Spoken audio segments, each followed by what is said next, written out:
लघुत्तरी प्रश्नों की बात कर रहे थे और लघुत्तरी प्रश्नों की सीरीज़ में आज मैं आपको बताऊंगा चैप्टर नंबर 5 बाजार संतुलन के इम्पोर्टेंट क्वेश्चंस जो शॉर्ट में पूछे जाते हैं।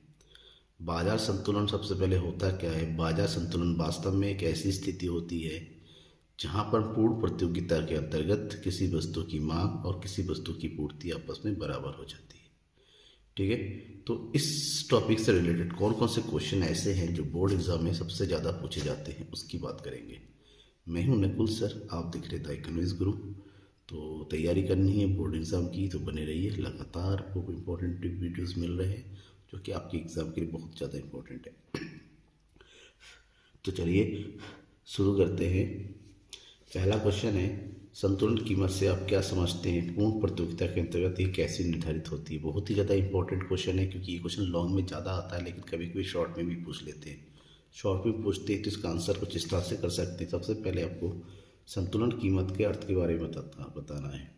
संतुलन कीमत वह कीमत है जिस पर वस्तु की मांग एवं वस्तु की पूर्ति आपस में बराबर होती है। और कीमत के निर्धारण की बात करते हैं कि पूर्ण प्रतियोगिता में संतुलन कीमत के निर्धारण हेडिंग डालना है और उसके बाद आपको लिखना है आपको पूर्ण प्रतियोगिता में संतुलन कीमत का निर्धारण उस बिंदु पर होता है जहां पर वस्तु की मांग और वस्तु की पूर्ति बराबर होती है। यानी एक ऐसा बिंदु जहां पर मांग और पूर्ति आपस में बराबर हो वही संतुलन कीमत होती है। ग्राफिकल रूप से रिप्रेजेंट करें, ये एस एस यानी कि ये पूर्ति वक्र है, डी डी ये है आपका मांग वक्र। अब एस एस और डी डी दैट मीन्स मांग वक्र और पूर्ति वक्र बिंदु ई पर आपस में बराबर हो रहे हैं। इसका मतलब बिंदु ई जो है आपका कौन सा बिंदु है? संतुलन कीमत। और यहाँ पर जो है ओपी ये संतुलन कीमत निर्धारित होगा, यानी कि इस कीमत पर वस्तु का क्रय विक्रय होना है। ठीक है, ये पहला क्वेश्चन का आंसर हो गया। दूसरा क्वेश्चन है, हम कब कह सकते हैं कि बाजार में किसी वस्तु के लिए अधिमांग है? ये फिर अधिमांग से आप क्या समझते हैं? अधिमांग मतलब अधिक मांग। एक ऐसी स्थिति जब बाजार में वस्तु की मांग वस्तु की पूर्ति से अधिक होती है उसे वस्तु के लिए अधिमांग कहते हैं। यानी कि यहाँ पर वस्तु की मांग पूर्ति की तुलना में अधिक होती है, तो जितनी अधिक होगी ऐसे वही अधिमांग होगा। यानी कि मांग से अगर पूर्ति माइनस कर देंगे तो यहाँ पर जितनी भी मांग अधिक होगी उससे अधिमांग है। कि अगर ग्राफिकल रूप में रिप्रेजेंट करना है आपको कुछ इस तरह से करेंगे। ये होगी अब कीमत, मात्रा, पूर्ति पक्ष और मांग। अधिमांग की स्थिति वहाँ होती है जब डिमांड ज़्यादा होता है कि ई वाली बिंदु। देखिए ये सप्लाई यहाँ पर है और मांग यहाँ पर है, तो ए और बी का जो डिस्टेंस है ये अधिमांग का होगा। इसका मतलब यहाँ पर जो ए बी है, ए बी अधिमांग को दर्शा रहा है। क्यों? क्योंकि यहाँ पर सप्लाई यहाँ पर है और मांग यहाँ पर है, दोनों के बीच में इतना डिस्टेंस है। अधिमांग की स्थिति में क्या होती है? संतुलन कीमत तब होती है जब वस्तु की कीमत जो है संतुलन कीमत से कम होगी। मान लीजिए बाजार में संतुलन कीमत 10 रुपये है और वस्तु की बिक्री हो रही है 8 रुपये पर। ऐसे में लोग जम के खरीदारी करेंगे क्योंकि कंज्यूमर नॉर्मली कम कीमत पर अधिक खरीदता है। ऐसे में बाजार में मांग अधिक होगी और पूर्ति जितनी थी उतनी होगी कि अल्पकाल में पूर्ति को बढ़ाया नहीं जा सकता। तो इस स्थिति में क्या होती है? वस्तु की पूर्ति नहीं बढ़ती है, मांग ज़्यादा हो जाती है और जितनी ज़्यादा होगी उसी कारण से अधिमांग की स्थिति उत्पन्न हो जाती है। नेक्स्ट क्वेश्चन है, हम कब कह सकते हैं कि बाजार में वस्तु की अधिपूर्ति? इससे पहले हमने अधिमांग के बारे में पढ़ लिया है, अब अधिपूर्ति। यानी कि अधिपूर्ति का मतलब वही है अधिक पूर्ति। जब बाजार में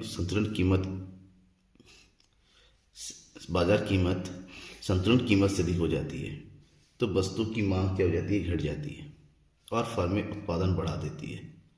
क्यों? क्योंकि फर्में जो है वस्तु की अधिक कीमत पर ज़्यादा पूर्ति करती है, कम कीमत में पूर्ति घटा देती है। ऐसी स्थिति में वस्तु मांग की तुलना में वस्तु की पूर्ति अधिक होती है, जिसे अधिपूर्ति कहते हैं।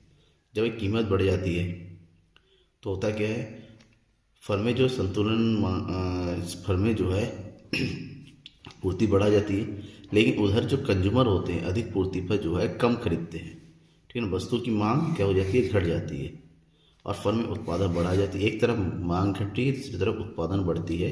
ऐसे में पूर्ति मांग की तुलना में अधिक हो जाती है। ठीक है ना, ग्राफिकल रूप में देखें, यहाँ पर पूर्ति है और यहाँ पर मांग है, यानी कि मांग की तुलना में पूर्ति अधिक है। तो इन दोनों के बीच का जो डिस्टेंस होता है उसी को हम अधिपूर्ति कहते हैं।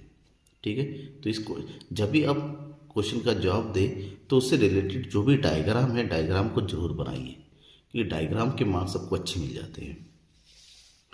नेक्स्ट क्वेश्चन है, क्या होगा यदि बाजार में प्रचलित मूल्य संतुलन मूल्य से अधिक होगा और संतुलन मूल्य से कम होगा। दो कंडीशन कहा गया है, तो दोनों कंडीशन के बारे में बताना है आपको कि क्या होगा उस समय। तो पहले कंडीशन की बात करें, यदि बाजार में प्रचलित मूल्य संतुलन मूल्य से अधिक हो। देखिए प्रचलित मूल्य संतुलन मूल्य से अधिक हो, इससे पहले अपने अधिपूर्ति पढ़ लिया, सेम वही कंडीशन है। संतुलन मूल्य के अधिक होने से क्या होता है, ऐसी स्थिति में वस्तु की मांग में कमी हो जाएगी, क्योंकि वस्तु की कीमत बढ़ रही है। और मांग का नियम ये कहता है कि वस्तु की कीमत के बढ़ने से वस्तु की मांग कम होती है। तो इस स्थिति में वस्तु की मांग कम हो जाएगी। वस्तु की कीमत अधिक होने से विक्रेता पूर्ति बढ़ा देंगे, जबकि अधिक कीमत विक्रेता की मांग कम हो जाएगी और इससे अधिक पूर्ति की स्थिति हो जाती है, यानी कि अधिक पूर्ति की स्थिति उत्पन्न हो जाएगी। ठीक है ना, पूर्ति ज़्यादा और मांग कम। दूसरी स्थिति, यदि बाजार में प्रचलित मूल्य संतुलित मूल्य से कम हो। अब यहाँ पर देखिए प्रचलित मूल्य संतुलित की मूल्य की, यानी कि ये जो है कंज्यूमर के लिए मनमाफी हो गया। मूल्य कम है तो इससे होगा क्या, मूल्य के कम होने से क्या होगा, इस स्थिति में वस्तु की मांग बढ़ जाएगी, क्योंकि उपभोक्ता कम कीमत पर अधिक मांग करती है, जबकि कम कीमत पर उत्पादक वस्तु की पूर्ति कम कर देंगे, जिससे बाजार में वस्तु की मांग पूर्ति की तुलना में बढ़ जाती है और यही अधिमांग की स्थिति हो जाती है। नेक्स्ट है, निम्न तालिका से एक रेखाचित्र का निर्माण कीजिए तथा संतुलन कीमत को प्रदर्शित कीजिए। कीमत दे रखा है, मांग है, वस्तु की पूर्ति है। आपके पास ये डेटा दे रखा है, इस डेटा का यूज़ करना है और आपको संतुलन कीमत को प्रदर्शित करना है किसमें, ग्राफिकल रूप में इस डेटा से। जब डेटा गिवन है तो सबसे पहले इसको शॉर्ट में लिख लीजिए। एक तरफ वस्तु की कीमत है यानी कि पी, मांग डी और पूर्ति एस। इस ग्राफ को हमने बनाया। देखिए इस ग्राफ में वस्तु की कीमत 20 होने पर वस्तु की पूर्ति 60 है, बराबर है। अब यहाँ पर आपको ग्राफिकल रूप में रिप्रेजेंट करेंगे तो इस तरह से होगा। ये है आपका 10 पर 20, तो 10 पर 20 पॉइंट टू पॉइंट आप मिलाते चलेंगे। ठीक है, 15 पर 40, 20 पर 60, 25 पर 80, तो सारे पॉइंट का आप मिला देंगे, पूर्ति वक्र वगैरह। इसी तरह से आप मांग वक्र बनाइए तो ये मांग, अब पूर्ति वक्र ये हो गया, मांग वक्र ये रही है। बिंदु ई पर दोनों आपस में काट रहे हैं और बिंदु ई पर देखिए आगे बढ़ेंगे। ये है वस्तु की कीमत कितनी, 20, देखिए से 20, और 20 पर है पूर्ति और मांग, दोनों ही कितनी यूनिट है, 60 यूनिट है। तो ऐसे में दोनों जिस बिंदु पर काट रहे हैं उसको बोलते हैं ई, यानी इक्विलिब्रियम पॉइंट लेवल। तो चित्र को बनाने के बाद आप क्या कीजिए, चित्र को थोड़ा एक्सप्लेन कीजिए। तालिका के अनुसार वस्तु 20 होने पर वस्तु की मांग और पूर्ति दोनों ही 60 है। आप इसको चित्र में प्रदर्शित करने पर मांग वक्र डी, पूर्ति वक्र एस, दोनों ही बिंदु ई पर एक दूसरे को काटते हैं, जहां डी बराबर एस है। इसीलिए बिंदु ई पर ओ पी संतुलन कीमत होगा, जो कि कितना है 20, और ओ क्यू संतुलन मात्रा है, जो कि कितना है 60। ठीक है, क्वेश्चन को एक्सप्लेनेशन जरूर कीजिएगा। और अगला क्वेश्चन है, इंपॉर्टेंट क्वेश्चन इस चैप्टर का, वो है बाजार से आप क्या समझते हैं, बाजार की प्रमुख विशेषता को बताइए। क्योंकि बाजार से रिलेटेड केवल पूर्ण प्रतियोगिता ही रहेगी आपके कोर्स में, तो इसलिए बाजार के अर्थ को बता दीजिए। बाजार एक वास्तव में एक ऐसा क्षेत्रीय माध्यम होता है जहाँ किसी वस्तु की क्रेता विक्रेता आपसी संबंध बनाकर वस्तु की एक निश्चित कीमत पर क्रय विक्रय करते हैं। किसी वस्तु का क्रय विक्रय अगर करते हैं कहीं पर भी किसी भी तरीके से, वो बाजार होता है। बाजार की प्रमुख विशेषताएं होती हैं, बाजार एक क्षेत्र होता है, जरूरी नहीं है बाजार एक स्थान हो, स्थान से मतलब नहीं है, कोई भी जगह जहाँ पर क्रय विक्रय होता है, एक क्रेता और एक विक्रेता होता है, एक वस्तु होती है, इसकी कीमत होती है, वही बाजार होता है। चाहे आपका अमेज़न हो, चाहे फ्लिपकार्ट हो, चाहे ई मार्केट हो, चाहे रेडी वाले हो, चाहे टेली वाले हो, चाहे छोटी दुकानें हों, ठीक है, कोई भी हो, कहीं पर भी, चाहे फड़ हो, आप अगर कोई सामान किसी से खरीदते वही बाजार है। बाजार में क्रेता और विक्रेता होते हैं, बाजार में एक निश्चित वस्तु होती है और बाजार में एक वस्तु का निश्चित मूल्य होता है। अगर ये चारों स्थिति वहाँ पर होती है और वहाँ पर क्रय विक्रय होता है, ठीक है, अगर वस्तु का क्रय विक्रय होता है तो वही बाजार होगा आपका।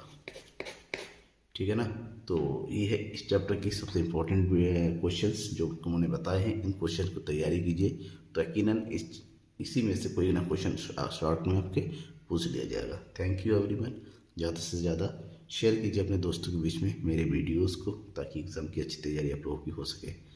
Thank you.